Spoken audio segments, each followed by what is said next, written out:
So here is a video of a rotating globe. And as you'll notice here, Antarctica there at the bottom of it always has the sun. We can't have a 24-hour sun on the flat Earth model, and we must have a 24-hour sun in the globe model.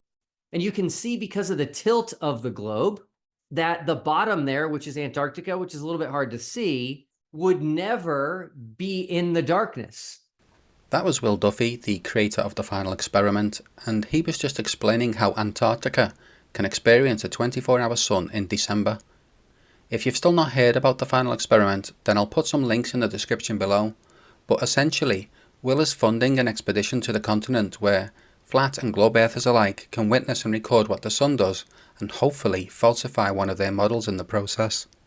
So in this video, I'll be constructing some geometry that will help us visualize what's going on for the globe model.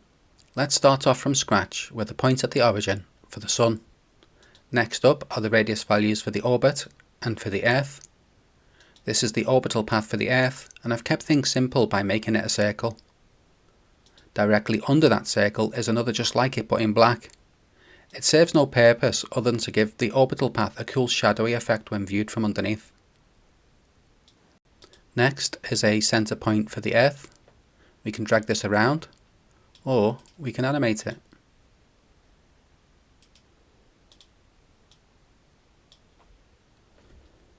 S and C are two values that will feature in the creation of the polar circles, the tropics, and they'll also be used to give the Earth its tilt to the ecliptic. U is a vector that points from the Sun to the Earth's middle, and V is a vector for the Earth's tilt. I use these to give direction to circles and to ensure proper point placement. For example, this is going to be the terminator line. It's a circle centered on E with radius R, but as with all things in 3D, you need a third parameter that gives direction. That's this vector.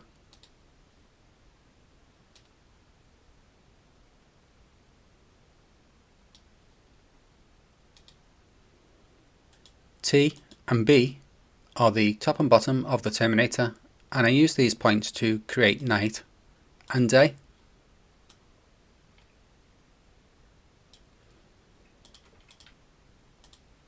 Here I've used some vector addition to make the north and the south poles, and this line makes the equator.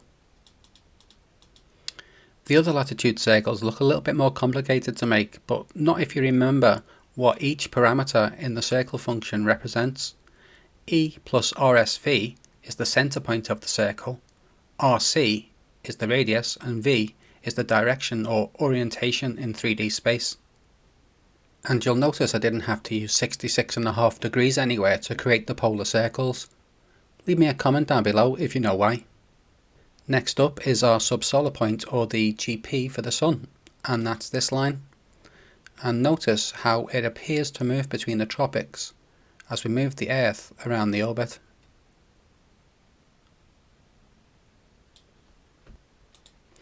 This tiny little point here on the equator I've labelled Q, and I've used this to create some meridian lines, and I can also use this point as well.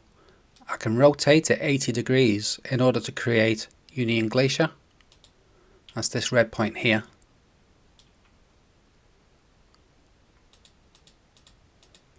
These 4 points help us to figure out where we are in the orbit. And this information text box tells us a couple of things. This arrow will point up if the sun is visible from Union Glacier, and it will point down if it's below the horizon, while this angle here tells us how high the sun is in the sky. And lastly, to finalise the construction, we have an animate checkbox so we can get things moving.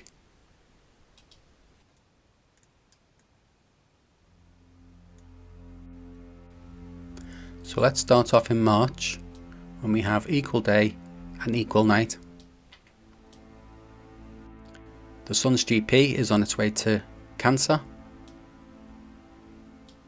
The Arctic Circle is now almost totally in daylight, 24 hours a day, and we've lost the sun down in Antarctica.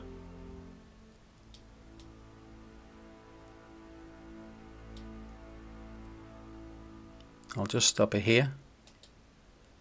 So now we have no sun down there, cold and miserable, and the Arctic Circle is enjoying all the light.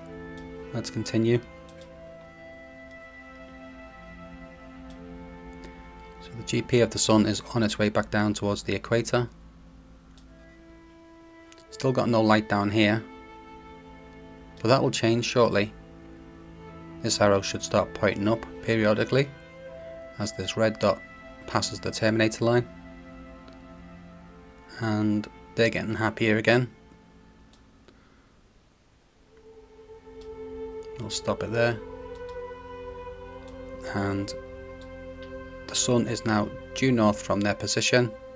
It's 10 degrees high in the sky. Let's make our way round to December. The GP is now on its way to Capricorn. It goes without saying that the speeds I've picked for the orbit and for the rotation, they're just random. It's not really to scale, but saying that, these angles will be correct. So this is the interesting bit now.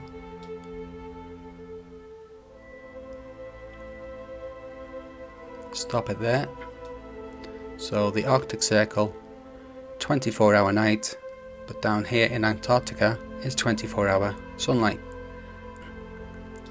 At the moment the sun is high in the sky at 33.5 degrees, but if I was to click on this dot here, this one that's labelled Q, that will rotate the Earth by 12 hours, and now we can see that the campsite is now having to look due south to see the sun, and it's a bit lower in the sky, 13.5 degrees, but they're getting sun all day long, 24 hours.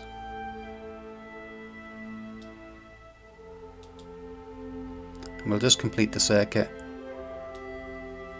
We'll get back to March. The sun is on its way back towards the equator. Everybody up north are singing and dancing that the sun's on its way back again.